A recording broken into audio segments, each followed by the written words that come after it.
मैं आपको बिल्कुल एक छोटी-सी कहानी सुनाना चाहती हूँ।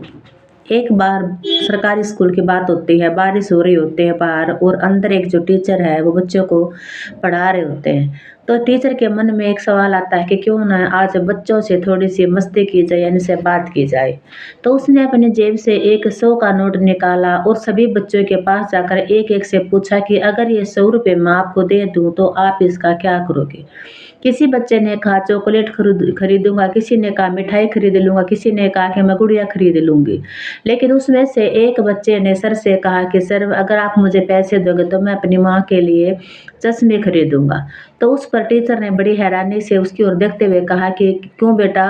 चश्मे तो आपके लिए, आपके आपकी माँ के लिए, आपके फादर भी खरीद सकते हैं। तो उस बच्चे ने रोते हुए कहा कि सर मेरे फादर नहीं है, इसलिए मेरी माँ के लिए चश्मे मुझे ही खरीदने होंगे। वो सिलाई का काम करते हैं और उन्हें आँखों से कम दिखाई देता है। चश्मे पहनने के बाद उन्हें सही से दिखाई देने लग जाएगा। पूरी क्लास में सन्नाटा छा जाता है, टीचर भी भावुक हो जाते हैं और सभी बच्चे शांत हो जाते हैं एकदम से।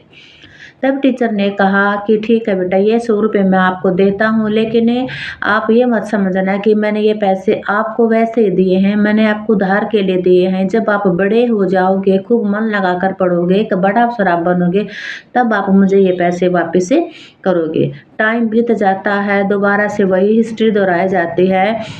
कुछ सालों के बाद अब वो टीचर बुज़ुर्ग हो चुके होते हैं, क्लास में पढ़ा रहे होते हैं और वही जो एक लड़का था बाहर स्कूल में, एक कलेक्टर साहब की गाड़ी आकर रुकती है।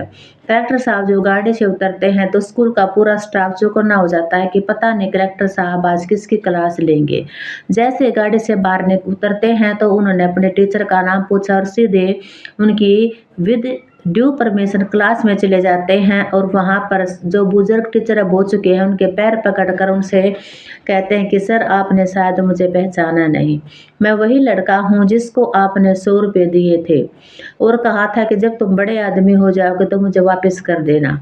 तो देखो आज मैं आपकी दुआ मेहनत जो मैंने की है उससे मैं कितना बड़ा आदमी बन गया हूँ।